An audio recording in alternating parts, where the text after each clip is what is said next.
지금 당장 밖으로 나가. 어디 보는 거야? 이쪽이야. 넌 쓰레기야. 네가 그래서 안 되는 거야. 쟤 왜 저러고 있는 거야? 몰라 진짜 이해할 수가 없어. 당장 멈춰. 넌 살 가치가 없어. 내가 너에게 왔어. 그만해. 밖으로 나가. 어디 보는 거야? 이쪽이야. 넌 쓰레기야. 네가 그래서 안 되는 거야. 안녕하세요. 저는 아주대학교 병원 정신건강의학과에서 근무하는 노현웅이라고 합니다. 오늘은 조현병에 대해 이야기 나눠볼 건데요. 제가 들려드린 소리가 실제 조현병 환자들이 듣는 환청이라고 하던데 이게 맞나요? 조현병의 주요 증상 중 하나인 환청입니다. 환자분들마다 환청의 양상은 좀 다양하기는 한데요. 지금처럼 좀 무서운 목소리로 험한 내용을 들으시면서 좀 힘들어하시는 분들도 있으시고, 또 두 사람 이상의 목소리가 서로 대화하는 형태로 환청을 들으시는 분들도 있곤 합니다. 일상생활이 힘들어질 것 같은데 대체 조현병이 어떤 질병인 거예요? 중요하게 말씀드리고 싶은 것 중에 하나는, 조현병은 뇌의 기능적, 구조적 문제와 더불어 스트레스 같은 것들, 다양한 원인들이 더해져 발생하는 뇌의 질환 중에 하나입니다. 없는 소리를 지각하는 환청이 가장 대표적인 증상 중에 하나라고 할 수 있겠습니다. 조현병이 왜 생겼는지에 대해도 궁금해요. 네, 아주 참 어렵고 중요한 질문인데요. 조현병은 뇌의 기능적 문제, 구조적 문제가 있는 상황에서 우리가 겪을 수 있는 다양한 어떤 스트레스들도 중요한 어떤 발병의 요인이 될 수 있고 그렇습니다.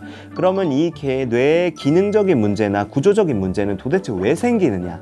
이 부분이 궁금하시잖아요. 다양한 가설들이 있는데요.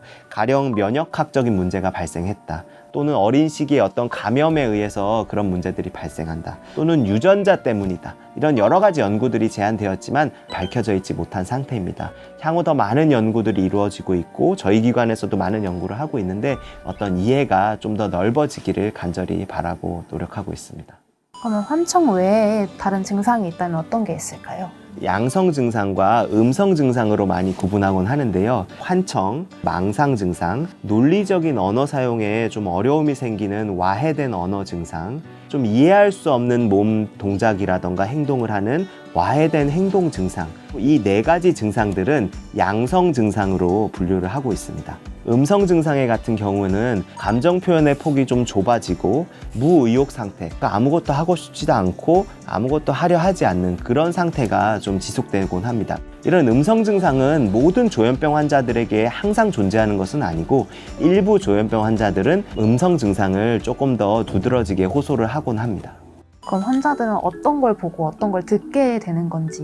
먼저 환청이나 환시 등의 양상은 매우 다양한데요. 환청 같은 경우에는 가령 내가 너를 지켜보고 있다는 양상의 환청이나, 아니면 내가 어떤 행위를 할 때 너 지금 거기서 그렇게 말하면 안 됐었지 라는 식의 어떤 평가하는 환청들이 있는 경우도 있고요. 환시 역시 마찬가지인데요. 검은 물체나 검은 사람이 휙휙 지나간다 하는 형태로 이야기하시는 분들이 많습니다. 신병이라고 착각하시는 분들도 있을 것 같아요. 네, 본인에게 느껴지는 그 환청을 신내림으로 이해하시는 경우가 있습니다.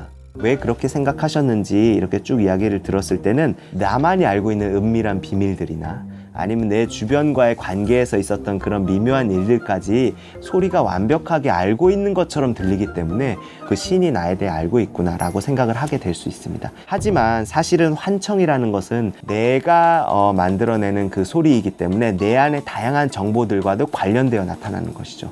그래서 저는 그런 부분들을 조금 과학적으로 또는 이해하실 수 있게 설명을 드리는 편이고, 약물 치료를 통해서 빨리 환청이 좋아지면은 많은 분들은 처음에는 그렇게 생각했지만 나중엔 사실은 그게 아니었던 것 같다, 이제는 알겠다, 이렇게 표현하시는 경우가 많습니다.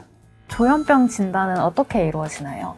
네, 조현병의 진단은 피검사나 MRI 등을 통해서 이루어지는 것이 아니고, 숙련된 정신건강의학과 전문의가 환자분과, 가능하면 환자의 보호자분과 면담을 하고 적절한 심리검사 결과 등을 수행을 해서 진행을 하게 됩니다. 아니면 수년 동안의 추적 관찰 과정을 통해서 좀 더 진단을 확정하게 되는 경우들도 있습니다. 조현병을 진단하기 위해서는 첫 번째 망상, 두 번째 환각, 세 번째 와해된 언어, 네 번째 와해된 행동, 다섯 번째 음성 증상 중 두 가지 이상이 한 달의 이상 기간 동안 분명하게 존재하고 평소 나의 자기 자신을 챙기며 살아가는 기능 등에 문제가 발생할 때 진단을 하게 됩니다. 특정한 약물들, 가령 다이어트 약제라던가 마약이라던가 이런 것들에 의한 것이 아니어야 하고 뇌에 종양이 있다던가 염증이 생겨서 발생하는 그런 것들이 아니어야 합니다. 환자가 조현병임을 받아들이기까지 시간이 오래 걸릴 것 같은데 환자들의 반응은 어떤가요? 진단이 확정되는 시점에 많은 환자분들이 좀 당황을 하시거나 아니면 눈물을 보이시거나 또는 좀 걱정하고 두려워하시거나 하는 경우도 있는데요. 잘 치료받으면 일상생활이나 직업 기능 수행에 문제가 없이 살 수 있는 부분도 많다는 그런 병임을 먼저 말씀을 드립니다. 조현병 환자분들 중에 상당수는 원활한 일상이나 직업 기능을 잘 유지하는 경우들이 많은데요. 따라서 진단을 받은 후에는 치료를 꾸준히 이어가는 것이 대단히 중요한 어떤 측면이라고 할 수 있겠습니다. 약물 치료를 꾸준히 함에도 불구하고 병이 좀 진행하는 양상이어서 일상생활이 조금 어려운 분들도 있는 것은 사실인데요. 심한 경우에는 정신장애를 통해서 장애인 등록을 하실 수가 있게 됩니다. 한국장애인고용공단을 통해서 장애인 직업훈련 서비스나 직업재활연계 서비스 같은 지역사회 자원을 이용할 수 있게 됩니다. 일상생활의 기능이 어려워져서 힘든 분들은 반드시 이런 어떤 지역사회 자원들을 충분히 활용하셔서 더 나은 재활, 더 나은 치료로 이어갈 수 있다고 생각하고 있습니다. 치료는 어떤 과정을 통해 진행되나요? 조현병의 가장 중요한 치료는 약물 치료이고 약물 치료를 유지하는 것이 중요합니다. 심하지 않거나 아니면은 이제 기존에 치료받던 분들이 약을 잠시 중단하여서 약간 증상이 악화되었을 때는 외래에서 빠르게 조절해서 약물 치료를 이어가기도 합니다. 많은 불안한 마음을 가지고 계시거나 자기 자신 또는 주변 사람들을 보호하기 어려운 상태에 있다면 그때는 정신건강의학과 보호병동의 입원 치료를 권유하게 됩니다. 저는 보통 짧게는 3, 4주, 길게는 5, 6주 정도 입원 치료를 진행하게 되는데요. 약물 치료를 적절하게 시행하면은 환청이 대부분 감소하거나 없어지고 망상 증상도 일부 호전이 되게 됩니다. 집으로 돌아가서 지역사회에서 지내시면서 더 외래 진료를 이어가실 수 있겠고요. 최근에는 약물들이 다양하게 개발되어 있고 치료 저항성일 경우에 쓸 약물도 있으며 일부 약물은 주사제제 치료제제도 나왔습니다. 하나는 팔리페리돈, 하나는 아리피퓨라졸이라는 성분인데요. 먹는 약으로서 환자분에게 효과와 내약성이 입증되면 한 달에 한 번 또는 3달에 한 번 맞는 주사 치료만 함으로써 생활하실 수도 있게 됩니다. 그러면 주사가 더 간편하고 좋은 거 아니에요? 맞습니다. 주사 치료제를 할 경우에 약을 내가 잊어버려서 안 먹을 가능성도 적어지고 약을 중단할 위험도 적어지기 때문에 최근에는 주사 치료제제가 먹는 약에 비해서 재발률이나 다시 한번 입원하게 되는 확률이나 자해나 타해 위험 등을 줄인다는 여러 가지 연구 결과들이 전 세계적인 연구로 보고되고 있습니다. 해당 2가지 성분에 대한 내약성이 많이 확보가 되고 효과도 좋은 분들에게는 주사 치료제로의 전환을 적극적으로 권유하고 있습니다. 조현병이 완치도 될 수 있는 거예요? 네. 만약에 약을 먹지 않고도 증상을 평생 경험하지 않는 것을 완치라고 표현한다면 완치가 어렵다고 표현할 수도 있겠습니다. 주로 고혈압의 예를 많이 드는데요. 만약에 고혈압이 있는 환자가 혈압약을 먹으면서 정상 혈압을 유지하고 살아가고 있다면 고혈압 환자가 아니라 정상 혈압을 유지하는 건강한 상태의 환자분이라고 표현하고 싶습니다. 조현병도 마찬가지인데요. 조현병 약을 먹고 있다고 해서 그 사람이 조현병 환자인 것이 아니라 조현병 약을 먹으면서 내가 일상생활을 잘 하고 있고 직업 기능도 수행하면서 즐겁고 행복하게 살아가고 있다면 그분은 즐겁고 행복한 정신건강 상태에서 지내고 있는 정상적인 생활을 하는 분인 겁니다.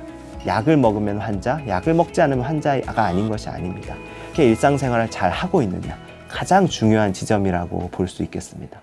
스트레스를 줄이는 것도 중요한 것 같아요. 그래서 교수님만의 스트레스 관리 방법이 있다면 어떤 게 있을까요? 저는 테니스를 좋아합니다. 땀을 흘리면서 스트레스를 조절하곤 합니다. 땀이 나는 운동을 하게 되면 우리 몸에 기억력이나 감정을 담당하는 해마라는 기관이 있거든요. 우울증 예방에도 도움이 되고 인지 기능의 개선에도 도움이 된다고 알려져 있습니다. 우울증을 관리하거나 또는 정신증상을 관리할 때도 땀이 나는 운동을 주 1회 내진 2회는 꼭 하시라고 권유드리는 편입니다. 조현병 환자를 위해서 한 말씀을 해주시자면? 조현병은 뇌 질환이기 때문에 꾸준히 치료하는 질환이라는 측면과 다양한 모습을 가진 질환인 부분을 강조하고 싶습니다. 우리가 일반적으로 조현병을 진단을 받거나 가능성을 언급받으면 공포감을 가지시거나 거부감을 가지시게 됩니다. 하지만 조현병 환자의 상당수는 일상적인 기능을 수행하거나 직업 기능을 수행하면서 잘 지낼 수 있는 분들이 많거든요. 꾸준히 잘 치료하면 내가 그렇게 잘 지낼 수 있다는 믿음을 가지고 진행하시는 게 대단히 중요하다고 말씀드리고 싶습니다. 만일 나의 병의 경과가 좀 악화가 반복되거나 입원이 반복되는 경우에는 다양한 지역사회 자원을 활용해서 병으로 인해서 일상생활이 축소되는 것이 아니라 다양한 사람들과 접하고 다양한 업무들을 시도하고 굉장히 중요한 지점이라고 말할 수 있겠습니다. 여러분 모두 건강하세요.